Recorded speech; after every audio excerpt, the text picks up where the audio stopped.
تريزيجيه اللي لعب ماتش انبي مش هو تريزيجيه اللي لعب ماتش سيراميكا، نفس الفرص تقريبا بس التصرف غير.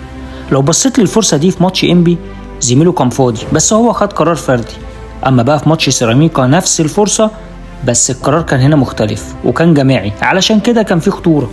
وادي هجمة تاني في ماتش انبي ونفس الكلام، القرار كان فردي علشان كده الكرة طلعت بالشكل ده. اما بقى هنا في ماتش سيراميكا القرار كان مختلف وكان جماعي، علشان كده اتخلقت فرصة للتهديف.